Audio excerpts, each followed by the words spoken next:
What's up, you guys? Welcome back to Seed and Sparrow Homestead. My name is Kelsey if you are new here. So a while back, I think it was January, I participated in the Three Rivers Homestead Pantry Challenge, where I didn't go to the grocery store except for produce and dairy for the entire month of January, and I just used everything that I had preserved and stored here in my own pantry and freezers for all of my meals for that month. I really enjoyed that challenge because number one, it kind of forced me to cycle through things, use things that I wouldn't typically use.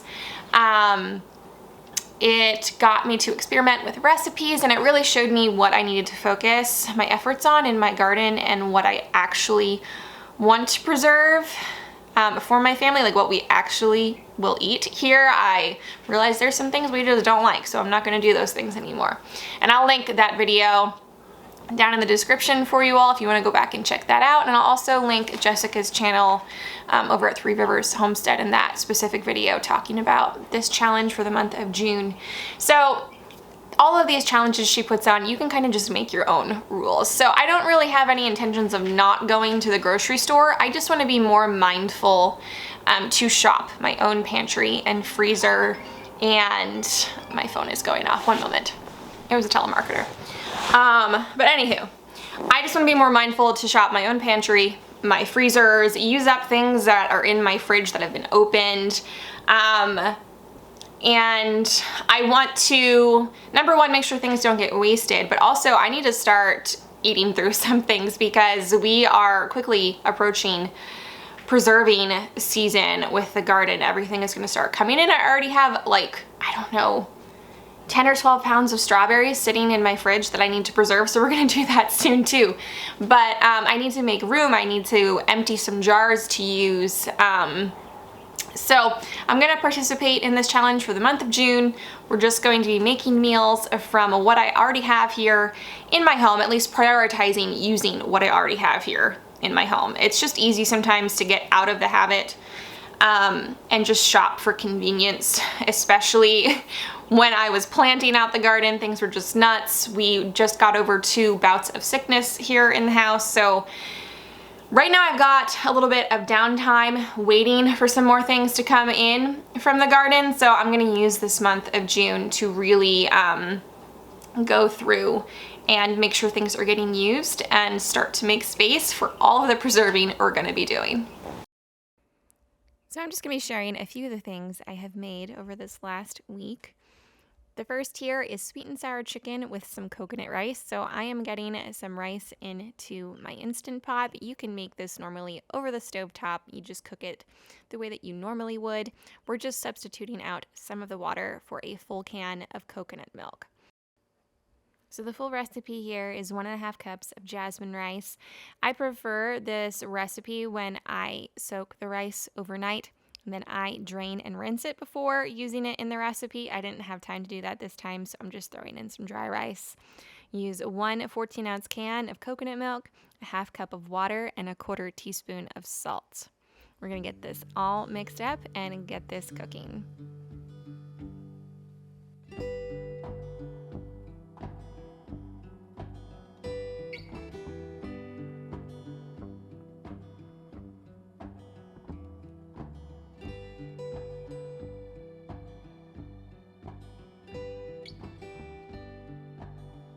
We're going to start on the chicken for our sweet and sour chicken. I have about 2 pounds worth of chicken breast here, and I am going to cut this up into about bite-sized pieces. This is actually some of our own Cornish cross that we raised here. We just harvested with some friends about 2 weekends ago now. It had been a little while since I had some chicken breast to actually use of our own. I had to buy it at the store if I really needed it for a recipe, and I didn't want to thaw and cook an entire chicken, so it's really nice to have some variety again. So I've got my chicken breast ready to go. I have a gallon bag here, and I am going to put in about half a cup to a cup's worth of arrowroot powder. You can use cornstarch. I'm just not a huge fan of cornstarch, so I always sub out for arrowroot powder if I have it.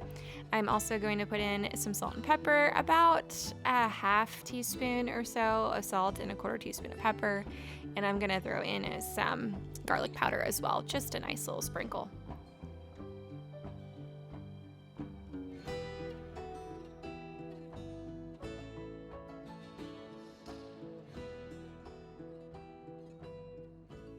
Mix that all up and we're gonna add in our chicken.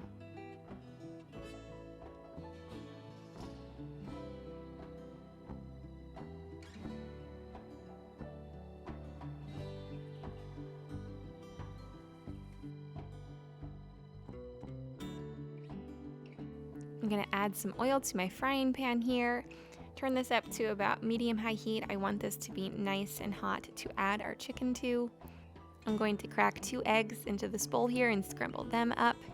This is what we're going to dip our chicken into, and this might seem a little bit backwards. Normally when you are breading something, you would put them in the egg mixture first and then dredge them in the flour or breadcrumbs. We're not doing that here. We're going to do the opposite. We are putting them in our arrowroot mixture, and then we're going to dip them into the egg mixture, and then they will go right into the frying pan.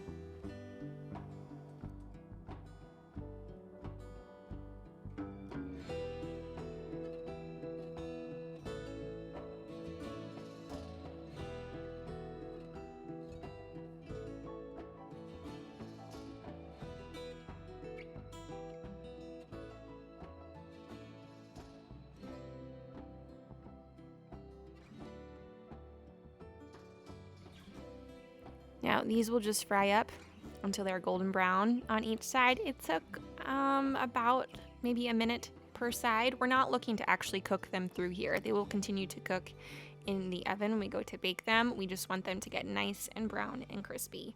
So as they are finished, I'm putting them into my casserole dish here, and we're just gonna keep working through until all of our chicken is browned. So I'm going to work on the sauce mixture here, which is a 1/4 cup honey, a 1/4 cup sugar, a tablespoon of coconut aminos. You can also use soy sauce, a 1/3 cup of ketchup, a 1/2 cup of apple cider vinegar, and a teaspoon of garlic powder. I also threw in some salt and pepper. Now to use something up from my pantry, this is mock pineapple, which is actually zucchini. And I threw in some of the juice, mixed that up, and then I also decided to put in some of the zucchini or pineapple into that mixture as well. This is completely optional. You don't have to do this if you don't have this on hand, or if you want to, you could also just use some canned pineapple, like some crushed pineapple if you have that. So this gets poured all over the chicken, and we are going to bake it at 350 for about 25 to 30 minutes. And I like to mix it about every 10 minutes to make sure everything gets nice and coated. The sauce will thicken as it cooks. Our rice is all finished, so I'm gonna fluff this up with a fork. This rice is seriously so good. It really just jazzes up normal plain rice. I like to eat it also with like cilantro lime chicken or with some marinated salmon. It's really good. And I'm probably going to be making a lot of it because rice is something that I have a lot of in my pantry. I stocked up on it a little while ago, and I think I still have about 40 pounds to work through. So you'll be seeing a lot of rice in the coming weeks.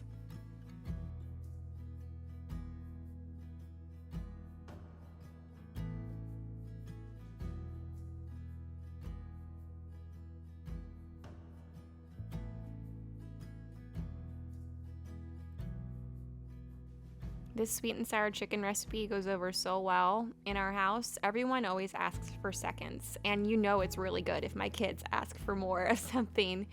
And honestly, I think it's way better than takeout, and it's way better for you.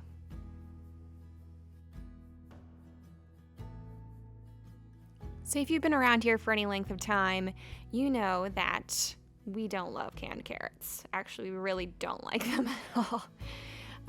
We don't like them on their own. They're okay if they're in a soup, but honestly, it's getting too hot for soups. So today I'm going to try baking with them. I'm going to use them as a substitute for shredded carrots. So I am going to be making a carrot cake loaf, and that requires 3/4 cup of brown sugar, which I am getting low on. I'm getting low on all of these things. I really need to restock my kitchen pantry. You also need 1/4 cup plus 2 tablespoons of granulated sugar.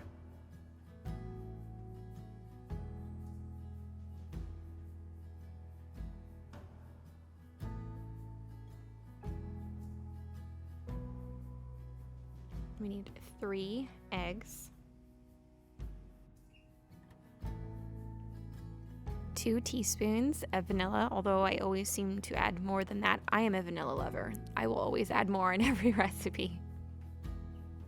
I'm going to add a 3/4 cup of, this is avocado oil.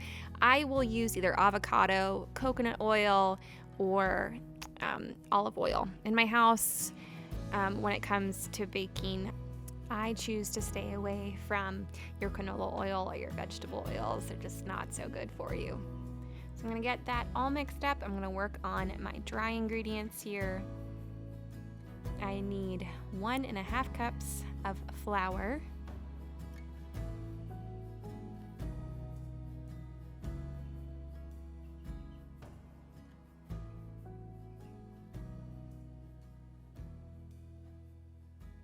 1.5 teaspoons of baking soda, and 3/4 teaspoon of baking powder.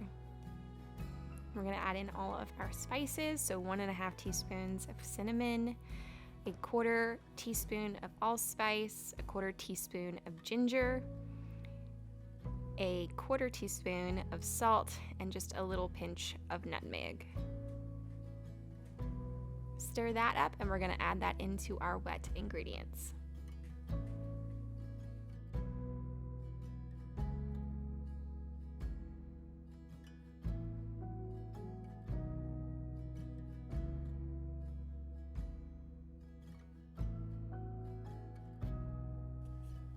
I used about 2 cups worth of my canned carrots, but the recipe actually calls for 1.5 cups of grated carrots if you are not using canned carrots. And then I also used a 3/4 cup of my mock pineapple here. You could use crushed pineapple, or you could omit it entirely. You can also add in some sort of nuts like walnuts if you'd like. My kids will not touch anything with nuts, so we do not have them in this recipe. I'm gonna get this into my greased loaf pan here. It goes into a 350-degree oven for about an hour, or until a toothpick comes out clean. I had some extra carrots and mock pineapple, and I thought, well, I'll just make a second batch of this, and I'm going to make them into little muffins instead. And then I can just put these into the freezer for later use. So I made a second batch of the loaf, and it got me a dozen little cupcakes and 2 of the little loaf pans.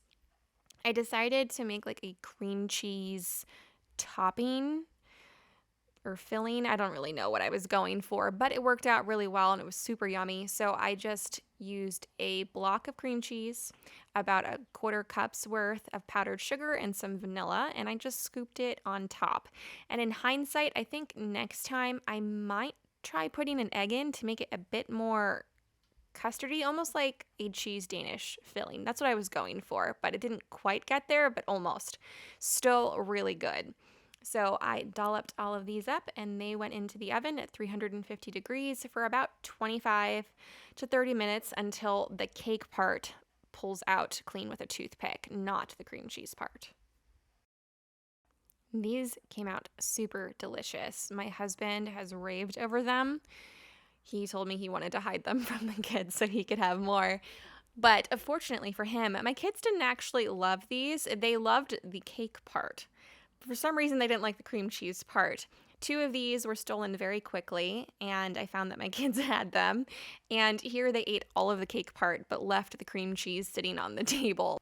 So lucky dad, he got all of these. Another recipe I made this past week for dinner were Hawaiian ham and cheese sliders, not Hawaiian in their flavor. It's Hawaiian rolls. They're just ham and cheese sliders. This is not the healthiest recipe, I'll admit. We're like an 80-20 family. 80% of the time we eat super healthy, organic, clean, whole, like from scratch meals, and then 20% of the time it's a bit more convenience, which is totally fine. I am all about that. So I have store-bought Hawaiian rolls here, 24 of them. I cut them right in half, and I'm making a spread for on top of that. It's mayonnaise, honey, and mustard. I'm going to spread that all over here. And then I am going to layer ham and cheese on top. I do always try to source organic lunch meat, nitrate-free. Nitrates really bother me, so I always steer clear of them. And here I am also using Swiss cheese, but I've used provolone. You can mix this up. You can do turkey and cheddar. You can do roast beef, maybe some horseradish in there. Really just play with it and have fun. This is a really quick, easy meal, especially if you are on the go. It's easy to grab these. My husband likes these when he goes from one job to another. He works 2 jobs, 2 days out of the week. So he likes simple things like this just to take with him on the road.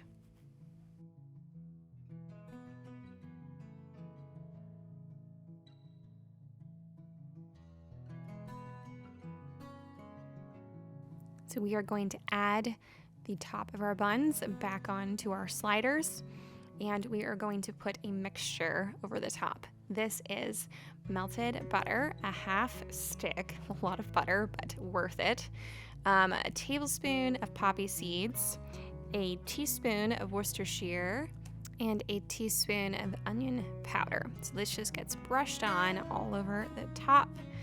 And I'm going to cover this with foil.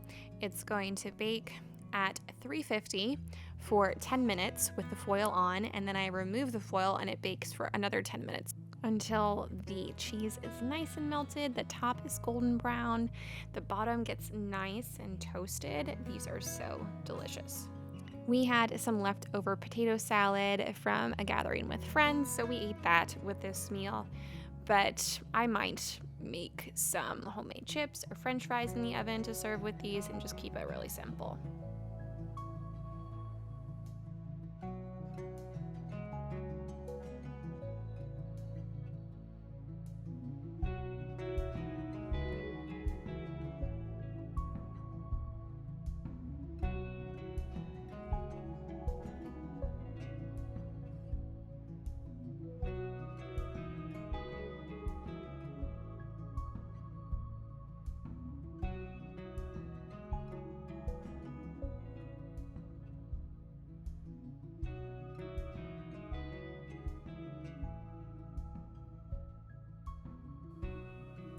So our carrot cake loaf is finally completely cooled, so I can ice the top of this. I did make like a cream cheese buttercream icing.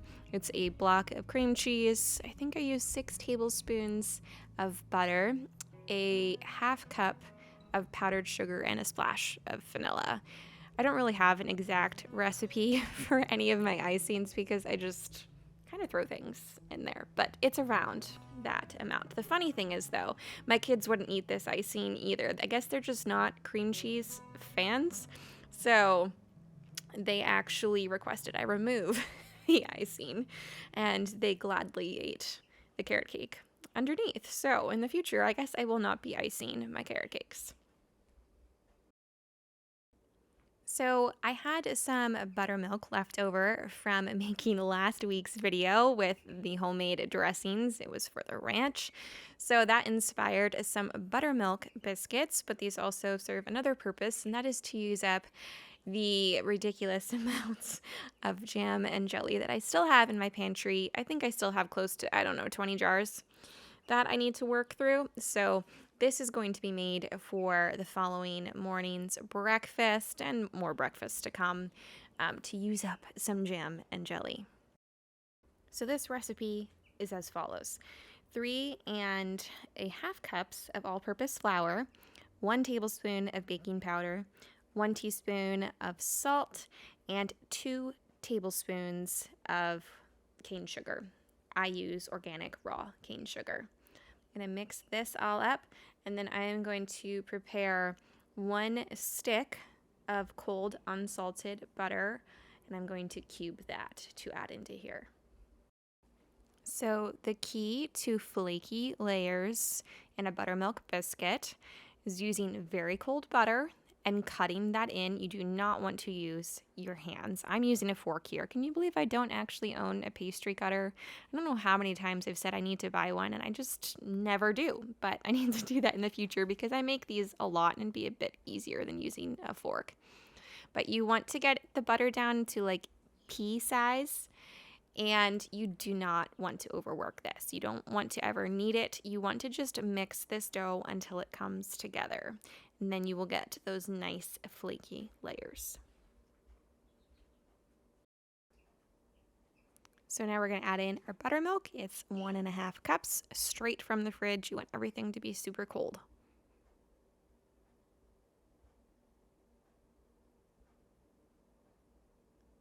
And like I said, just mixing this until it comes together to form a dough, not over mixing and not kneading.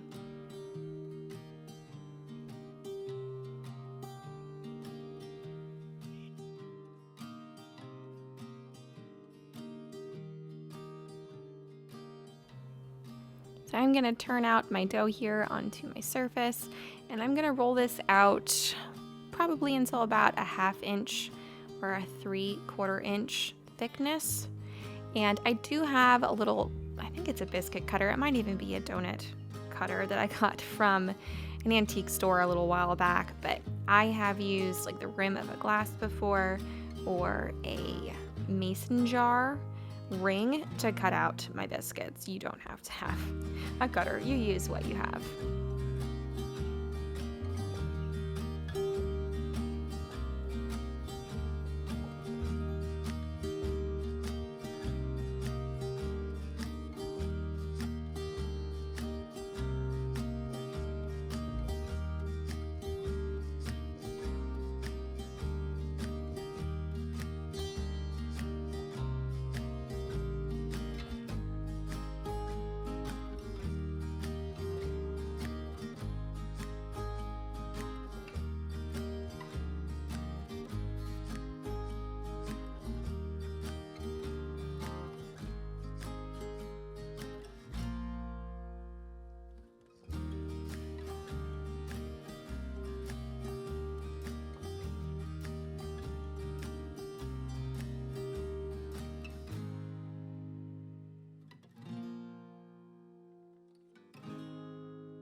So these go into a 450-degree oven for about 12 to 14 minutes until they're nice and golden brown on the top, and you can see just how many flaky layers we got.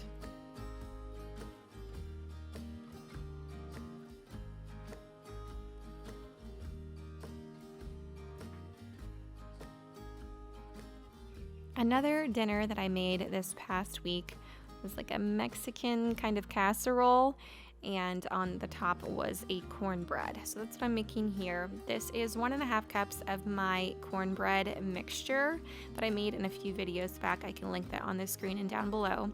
I also added in a 1/4 cup of sugar, 1 can of creamed corn, and a 1/2 stick of butter.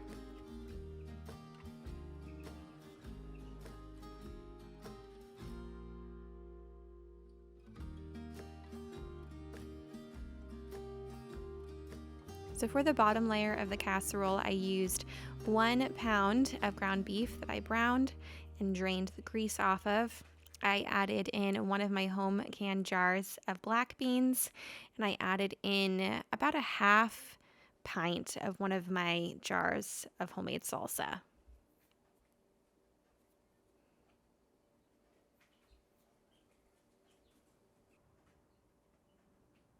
I also decided to add in some cowboy candy. I still have quite a few jars of that left over. So probably about 1/3 of that jar went in here along with some of the syrup. Next, I added in all my spices. Typically, I just use my homemade taco seasoning, but I was out of it and I was in a hurry. So I just started dumping things in there, but I'll put more accurate measurements in the description. I used cumin, chili powder, paprika, onion powder, garlic powder, and some oregano and salt and pepper.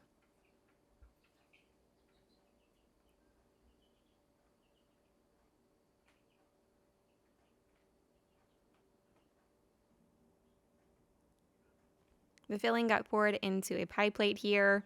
You can use whatever baking dish you want. This is what I had that was clean, so this is what I used.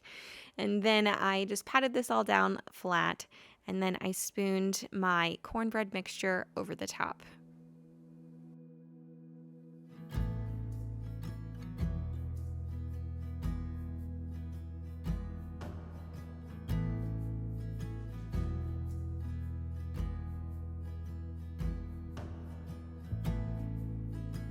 This went into a 350-degree oven for about 30 minutes. The filling itself was already cooked, so we were just heating that all up together. We were just waiting for the cornbread to get done, so as soon as a toothpick pulls out of there clean, you're good to go.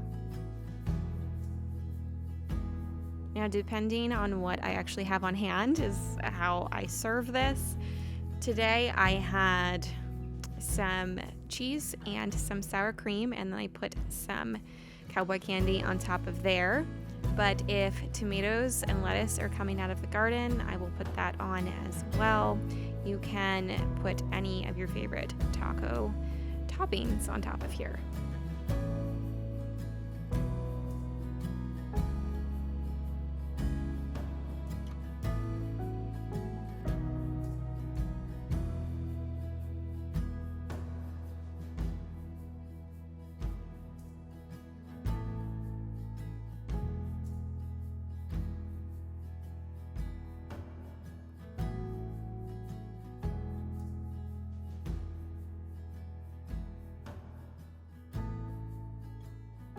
Now, the last meal I have to share with you was the next morning's breakfast.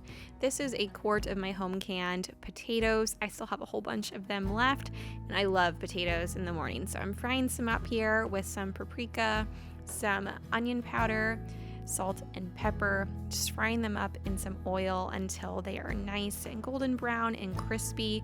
They're basically already cooked, so all I have to do is heat them up and get them as crispy as I want.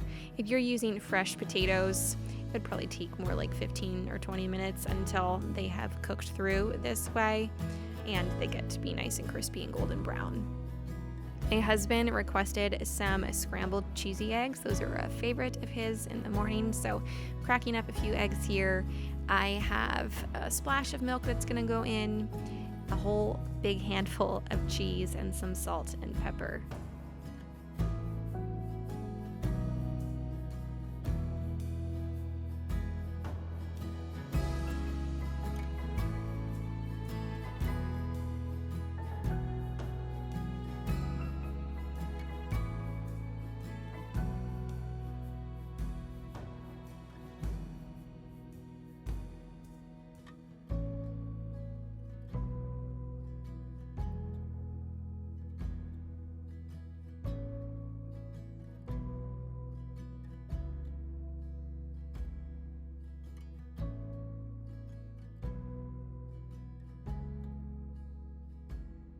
So we've got our cheesy eggs plated up. I always have some form of meat with our breakfast. Today it was turkey bacon. We've got our fried potatoes, and then of course our buttermilk biscuits that we made the previous day. I'm going to put some yummy grass-fed butter on there, and we're going to top it, of course, with some jelly. I have some grape jelly from the pantry.